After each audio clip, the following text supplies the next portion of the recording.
Maaga kami ngayon kasi pupunta na naman kami sa health center at kukuha na naman tayo ng gamot. Alas 7 ang bukas dun eh malayo-layo yun. Kaya 6 aalis na kami dito para mauna tayo doon sa ano.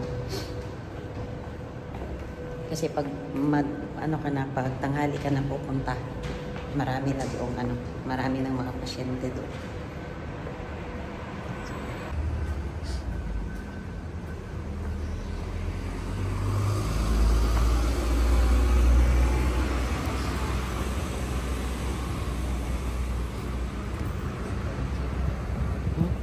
Wala na.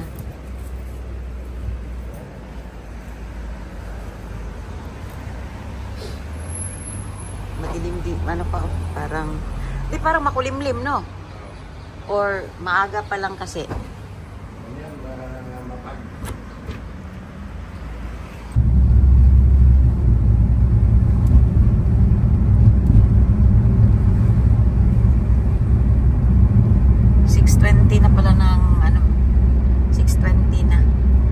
Siyang makulimlim, no?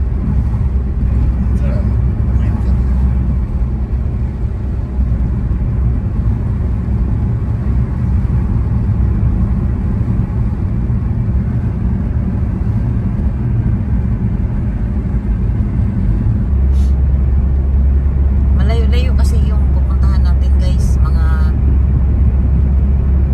ilan ba? Mga 30 minutes? Pero malayo yun, ha? So, wala namang traffic. At walang...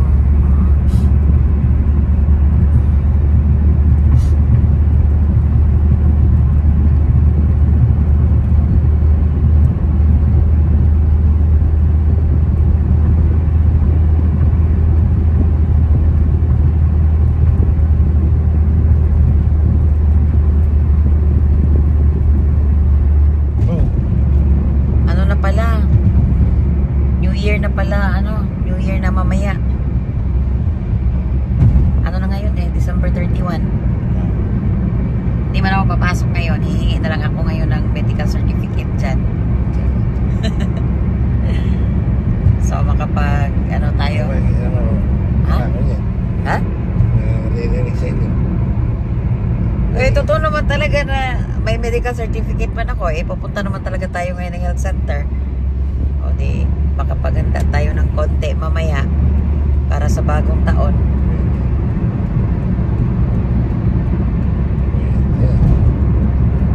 Nakakatakot lang kasi pag pupunta kami dito sa health center na to, guys, kasi ang lalaki ng mga truck na makakasabay mo sa daan.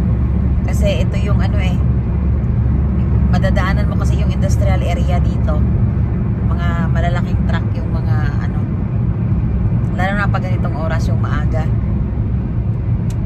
Maliit lang tong sasakyan natin. Ano nga, guys, kukuha lang kami dapat ng gamot, pero na-stuck kami dito kasi sobrang taas ng BP niya. Ayun,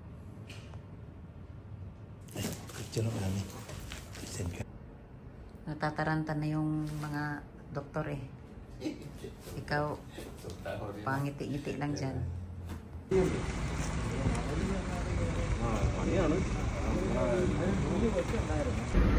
Kukuha lang sana kami ng gamot, guys. So, ngayon nakasakay kami sa ambulance. Pinag-forward kami sa malaking hospital kasi nga sobrang taas nung niya, BP. Ang gawin.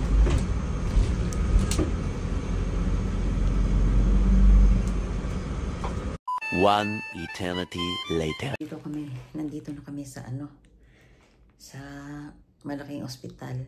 Medyo bumababa naman na ng konti yung niya, yung BP niya. Nung nasa health center kami is 201/141. So kanina pagbaba namin sa ambulance, tiningnan ko sa monitor, na lang 191/120 yata yun, pero mataas pa rin yun. Pero at least bumababa. At hindi man ako pwedeng sumama sa kanya doon, kaya dinala ako nung guard dito sa female waiting area. So andito ako ngayon, mag-isa lang ako. Andun siya. Kaya pinadala ko sa kanya yung cellphone niya. 10:00 na ng umaga. wala pa akong almusal. Kaya uminom na lang din ako ng gamot ko kasi kahit wala akong kain. Kaya anong kakainin ko dito eh. Pang kasi to to sa mga panglalaki. Bihira lang yung babae na nandito. Tapos dito. Di kasi ako pwedeng sumama doon sa loob. Doon kung saan siya i-check ng doktor. Kaya dinala ako ng guard dito sa may female waiting area. Pero okay man siya. Wala man siyang nararamdaman ng mga chest pain. Parang lang sa kanya talaga yan na mataas palagi yung BP niya. Kaso lang yung mga doktor, sila kanina. Para silang, tawag dito para silang, na mataas masyado yung BP niya. Imagine mo, umabot ng 200. Tapos, kinuhanan siya ng wheelchair. Kasi isa yan sa mga protocol na ka sa wheelchair kahit okay ka, kahit wala kang nararamdaman. Protocol nila yan na ka sa wheelchair. Ayaw niya. Sabi ko, umano ka na lang kasi umupo ka na para Tapos doon sa loob ng ambulance, siya ng ECG. Okay naman yung niya, yung result ng ECG niya, normal man. Kaso lang nagtataka talaga ako bakit yung niya ba, yung BP niya. Siguro sa din sa pagkain talaga kasi yung mantika, kahit pa sabihin nagba-brown rice kami, yung sa ulam naman, yung mga asin. Dati kasi tinanggal namin yung asin at mantika. Ang bilis ng namin, pagpayat. Ewan ko ba, ba't bumalik na naman, kaya kailangan na namang baguhin na naman yung namin. Yung lifestyle. Pagdating din sa mga sa ulam-ulam, kailangan magbawas na talaga ng asin. Kaya update ko na lang kayo mamaya. Hindi ko kasi siya masamahan doon. Kaya tawag-tawag na lang kaming dalawa. So, tumawag na siya sa akin na na siya. Na siya, parang dadagdagan yata yung niya. Dito, lilipat ako ng pwesto guys kasi maingay. Dito. Kakatakot man to nito. Mag-isa lang ako. Kasi itong hospital na to, dito banda sa may industrial. Mostly talaga dito yung mga bachelors, yung mga lalaki, yung dami-dami iba't ibang lahi kanina doon. Kaya tapos natatakot akong pumasok dito sa loob kasi syempre hospital to. Tapos mag-isa lang ako. At update pala kanina, katatawag lang ni Daddy sa akin ngayon. Kanina, nung unang BP niya doon sa health center, kaya natataranta yung mga tao doon. Kasi 211 over 140 something yun. Ang taas ng niya, ang taas ng diastolic niya. Hindi. Ngayon, inanuhan siya ng dugo, parang tinusukan siya ba? Tapos pangalawang BP niya, 201 over 141. Mataas pa rin, konti lang yung binaba. Tapos binainom ulit siya ng gamot. Tapos ang daming tusok-tusok niya. Magkabila ang niya, kamay niya. Tapos nung nasa ambulance kami, BP na naman siya at ECG. Sabi naman ng na wala naman daw, okay lang naman daw yung niya, yung sa ECG result niya. Tapos, tinignan ko sa monitor, medyo bumaba ng konti yung niya, yung BP niya.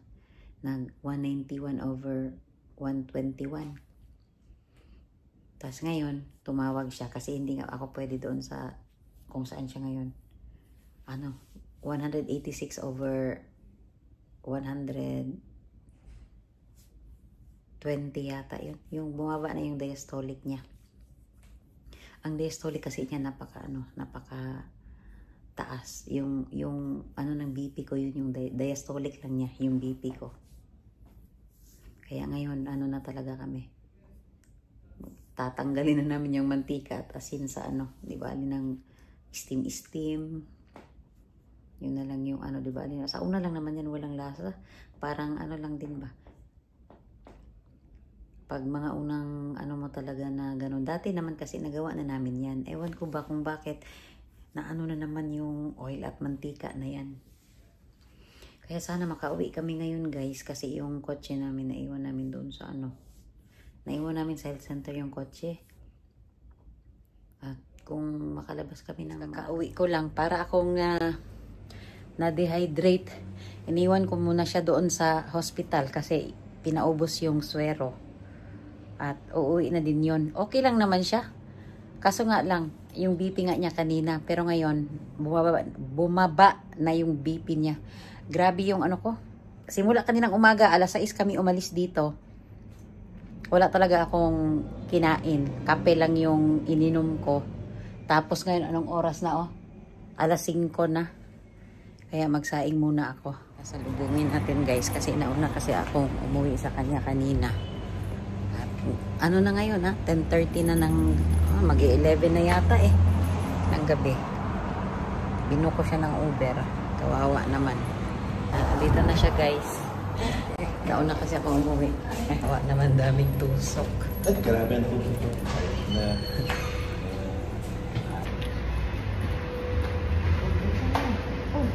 ito nabugbog talaga Napapahin. Madugo pa rin yan. Huwag mong ilakas. Masyado kasing masikip yung ano Oo, lang niya guys. Kawawa naman. Ako na. Dahan-dahanin mo kay yung ano niyan. Hindi ko muna ito ang tanggalin ko. Ako na. Tapos hindi pa yung may tinatali siyang kwan? Yung ano yung goma ba yun? Ito ang muna tatanggalin. Hindi palitan natin ng bulak yan. Nilog hindi Bayam na matuto. Bayam na batat siya tuyo na yun. Hindi na dumugo. Hindi na gagawin mo dito. Umuwing may dalang coins. Piso. Ay! Putong. Sakit nito din. Aray. Pagkikawa. Alam niyo guys, natatawa ako na naawa sa kanya ba na dumating siya nauna kasi akong umuwi sa kanya kanina doon. Alas 5 ng hapon, umuwi na ako kasi di rin naman ako pwedeng pumasok kung saan siya nag-stay doon Doon lang ako sa waiting area ng babae.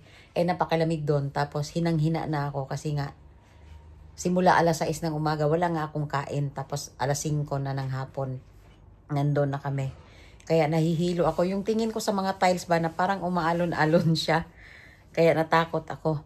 Kaya pinauwi na niya ako ng alas 5.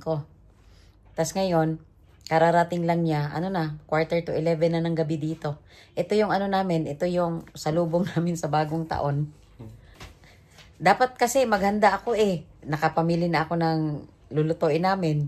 Hindi man namin alam na magkakaganito kasi kukuha lang talaga kami ng gamot sa health center Nung pag-BP nga sa kanya, taas ng BP niya, umabot ng 200. Yung last na BP mo kanina bago ka umalis doon, ilan? Hindi. Ilan? Bumaba ba? Oo. Ilan? 150. 150, mataas pa rin yun. Pero at least hindi, okay na. Ito yung kwan.